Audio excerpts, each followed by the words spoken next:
America के विदेश मंत्री एंटनी ब्लिंकन ने भी संकेत दिए हैं कि इस दिशा में काम किया जा रहा है। सुन लेते हैं।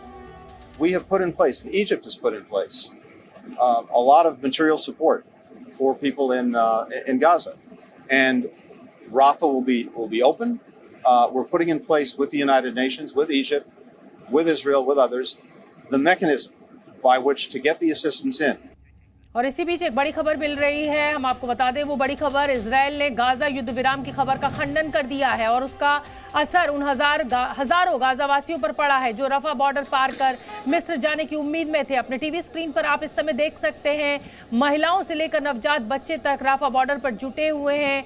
मिस्र में सुरक्षा सूत्रों ने जानकारी दी है कि विदेशी पासपोर्ट वाले लोगों को गाजा छोड़ने और सहायता देने की अनुमति देने के लिए युद्ध विराम पर सहमति बन गई है।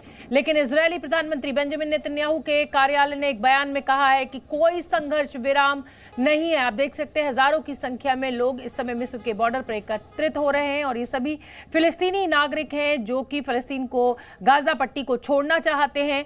मिस्र की तरफ से मानवीय मदद की बात भी कही जा रही है। बॉर्डर राफा बॉर्डर जो कि गाजा के बॉर्डर से लगता है उसको खोलने की बात चल रही है इस समय।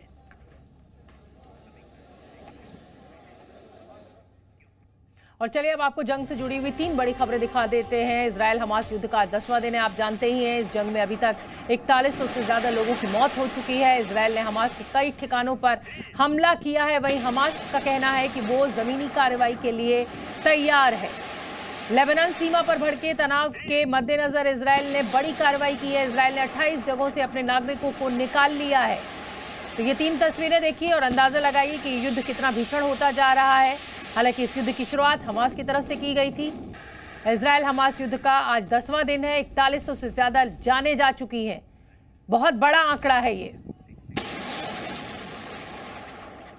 इजरायल और हमास की लड़ाई का 10वां दिन है और बीतते वक्त के साथ विनाश भी बढ़ता जा रहा है। इस पूरी खबर पर हम आपको सबसे पहले और सबसे सटीक रिपोर्ट्स लगातार दिखा रहे हैं। हम आपके सामने 3 देशों के पक्ष, उनका बयान रख रहे हैं। पहला बयान इजरायल के प्रधानमंत्री बेंजामिन नेतन्याहू का है।